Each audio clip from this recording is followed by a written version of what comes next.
BPF আমাৰ জিলা পৰ্যায়ৰ হালবাৰী জিলাৰ সপ্তম ত্ৰিবাৰ্ষিক অধিৱেশন আজি আমাৰ ইয়াতে পুৰণি বডিটো ভংগ কৰি পেলাই নতুন কমিটি গঠন হ'ল আৰু ইয়াতে নতুন জিলাৰ সভাপতি হিচাপে শ্ৰী ভুৱনেশ্বৰ গোহাঁই ডাঙৰীয়াক আমি সভাপতি হিচাপে পাইছোঁ আৰু সাধাৰণ সম্পাদক হিচাপে আমি বিবেকানন্দ চৰকাৰক পাইছোঁ। আগৰ বডিটো একে আছে, তাৰে ভিতৰত কিছু সাল সলনি কৰিছোঁ, কিছুমান পদোন্নতি কৰা হৈছে আৰু দুয়োটা ব্লকৰ মথনগুৰি ব্লক আৰু হালবাৰী ব্লকৰ দুয়োটা ব্লকৰ পৰা আমাৰ ৱৰ্কাৰ্ছসমূহ আহি পেলাই আজি আমাৰ এই ডেলিগেটছ মিটিংটো সম্পূৰ্ণ কৰি এতিয়া আমাৰ মুকলি সভা চৰ্চা চলি আছে বিপিএফ আৰু ইউপিপিএলৰ একত্ৰীকৰণৰ কথা। একত্ৰীকৰণ হ'বনে মিত্ৰতাত থাকিব, কিবা আলোচনা চলিছে?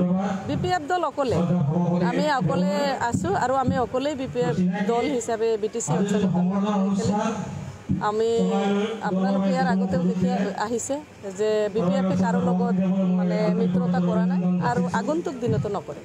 দীপেন বড়ো পলিটিকেল পাৰ্টিৰ প্ৰেচিডেণ্ট নহয়, তেওঁ এটা ছাত্ৰ সংগঠনৰ মানে প্ৰেচিডেণ্ট হয়।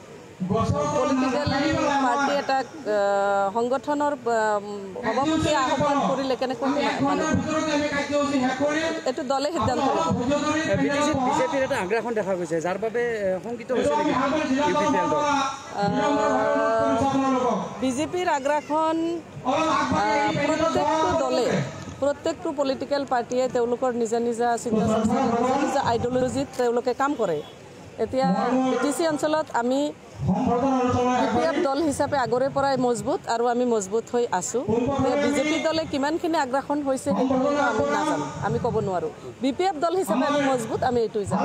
আপোনালোকৰ পৰাও দিনক দিনে আমি দেখা পাইছোঁ বিভিন্ন নেতাকৰ্মী অন্য দলত যোগদান কৰা দেখা গৈছে। এইটো ৰাজনীতিৰ কথা, নিজৰ ব্যক্তিগত স্বাৰ্থৰ কাৰণে কোনোবাই গৈছে, কিন্তু তাৰ কাৰণে আমাৰ দলীয় নেতাকৰ্মী আৰু আমাৰ ৰাইজৰ কিন্তু উপস্থিতিটো যথেষ্ট বেছি, যথেষ্ট আপোনালোকে দেখিবলৈ পাইছে।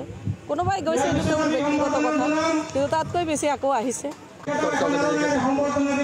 সেই বিষয়টো এতিয়াও আমাৰ দলীয় লেভেলত আলোচনা হোৱা নাই, কাৰণ যিকোনো কথা আলোচনা হোৱাৰ পিছত মাননীয় বিপিএফ প্ৰধান হাগ্ৰামা মহিলা বিচাৰে দলৰ মজিয়াত আলোচনা কৰে আৰু CWC সেইবিলাক কথা আমাক জনায়, কিন্তু যিহেতু দলীয় ফালৰ পৰা এতিয়ালৈকে আমাক জনোৱা নাই, এই ক্ষেত্ৰত আমি আচলতে সঠিকভাৱে আমি এই কথাটো ক'ব নোৱাৰোঁ। পৰহিও মানে কথা বাৰ্তা চলিছে আৰু চৰ্চা চলিছে, এতিয়া তেওঁলোকে কথা পাতিছে পাতা নাই সেই কথাটো দলীয়ভাৱে কিন্তু আমাৰ লগত কোনো ধৰণৰ মাননীয় বিপিএফ প্ৰধানে এতিয়াও আলোচনা কৰা নাই।